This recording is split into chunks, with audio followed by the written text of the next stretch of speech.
Welcome Smart Investor to my channel Nizar Imam. Episode ini akan menarik teman-teman ya, karena kita akan membahas new normal ya. Kita akan coba prediksi saham apa yang kira-kira nanti pada saat new normal itu bisa bersinar ya, atau seenggaknya bisa kembali normal seperti sebelum pandemi lebih cepat dibandingkan dengan saham-saham lainnya. Dan tentu saja kita juga akan bahas saham-saham apa yang kira-kira masih tertekan selama new normal nanti ya. Oke, jadi sebelum kita bahas ya teman-teman ya, saya ingin bercerita dulu sama teman-teman semua tentang pengalaman pribadi saya yang menurut saya ini cukup relevan dan cukup menarik untuk kita bahas dalam video ini ya. Jadi pengalaman saya ini bermula pada akhir tahun 2019 kemarin, tepatnya bulan September ya. Pada saat itu saya membeli sebuah konsol yang namanya Nintendo Switch. Buat yang belum tahu, Nintendo Switch ini adalah saingannya PS4 lah. Nah, konsol ini saya pakai sampai bulan Januari, tapi setelahnya saya jarang pakai teman-teman ya, sehingga saya kepikiran untuk jual. Nah, ketika saya mau jual, saya kaget teman-teman ya, karena harganya ternyata sudah membludak tinggi pada saat pandemi kemarin ya. Jadi untuk informasi, pada saat beli saya itu harganya sekitar 3,7 juta.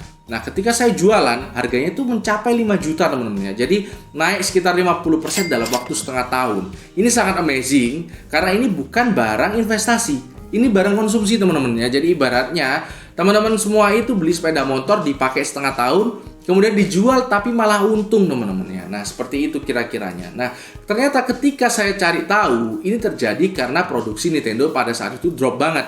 Mungkin karena saat itu pegawai Nintendo banyak yang sudah WFH. Dan untuk ekspedisi sendiri itu terganggu karena corona.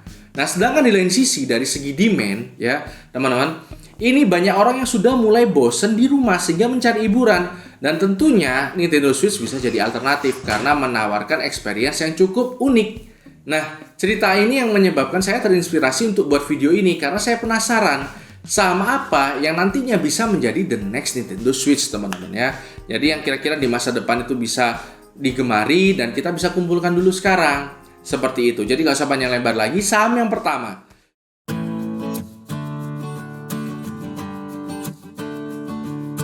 saham pertama ini berasal dari sektor yang dekat dengan kesehatan teman-teman ya.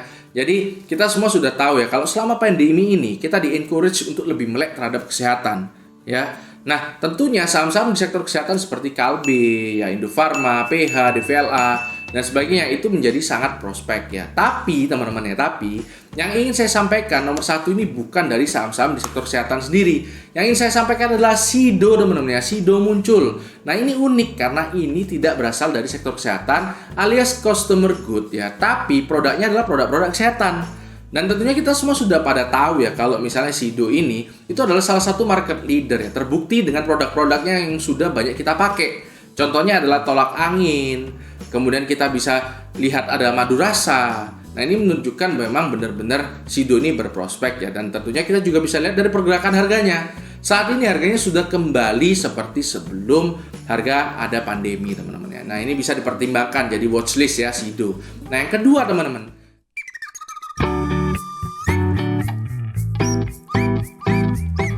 yang kedua ini berasal dari sektor telekomunikasi. Seperti yang kita ketahui bersama ya, pada saat pandemi ini kita dituntut untuk lebih daring ya. Sekolah itu dari online, kerja pun dari online ya pakai WFH. Nah, ini sangat mungkin untuk dilanjutkan sampai new normal ya. Sehingga menurut saya sektor telekomunikasi ini sangat oke ya. Terbukti ya dengan data sekunder saya yang menyatakan kalau misalnya dari bulan 4 kemarin itu peningkatan terjadi pada pemakaian internet sebanyak 40% teman-teman ya. Ini angka yang cukup fantastis ya. Nah, tentunya dari sektor telekomunikasi ini ada yang terbaik dong ya. Nah, ada banyak saham kan, tapi yang menurut saya yang paling baik sahamnya itu adalah Telkom ya. Sido dan Telkom ini saya nggak punya ya, jadi jangan salah paham sama saya pom-pom ya. Ini saya nggak punya sahamnya ya, tapi menurut saya ini paling oke dan mungkin bisa jadi yang digemari pada saat new normal nanti itu teman-teman. Nah, yang ketiga,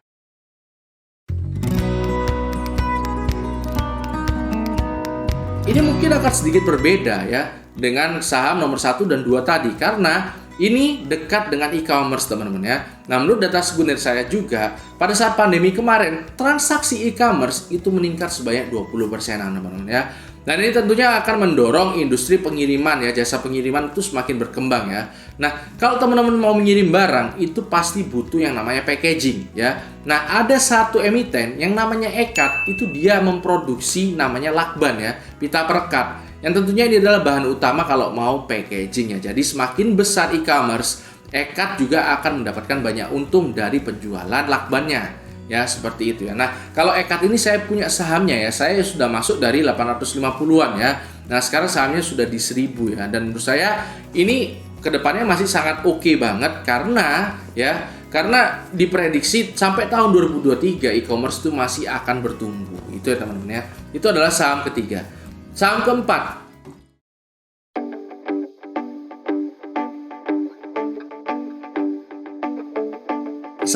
ini berasal dari sektor media teman-teman ya. Kenapa? Karena kalau kita lihat di luar itu, kalau pada saat quarantine days itu, orang-orang tuh biasanya malah lihat Netflix ya, seperti itu ya. Kalau di Indonesia kalau nggak ada Netflix mungkin akan lihat televisi.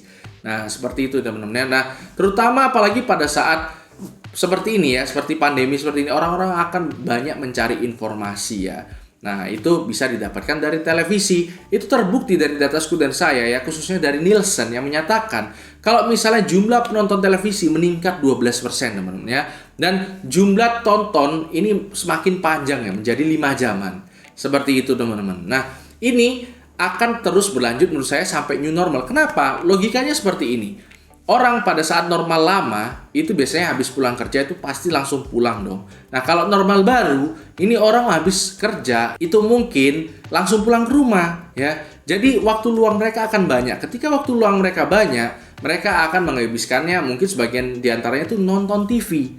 Jadi menurut saya saham MNCN atau SCMA itu bisa dipertimbangkan. Dan ini oke-nya juga menurut saya dibandingkan saham nomor 1, 2, dan 3, MNCN ini relatif belum naik banyak. Ya, seperti itu. Itu adalah saham-saham yang menurut saya bisa bersinar ya. Tentu saja kita bisa juga bahas saham-saham yang bisa kembali normal lebih cepat ya dibandingkan saham yang lainnya. Nah, ini menurut saya adalah saham-saham dari sektor yang berkaitan erat dengan mall teman-teman ya. Karena new normal nanti itu akan membuka mall-mall teman-teman ya.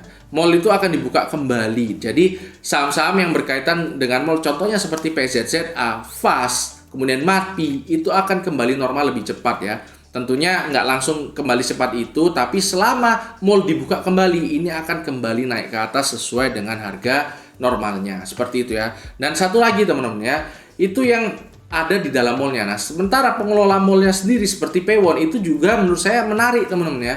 Karena Paewon itu punya Kokas, punya Gandaria City, punya Tunjungan Plaza.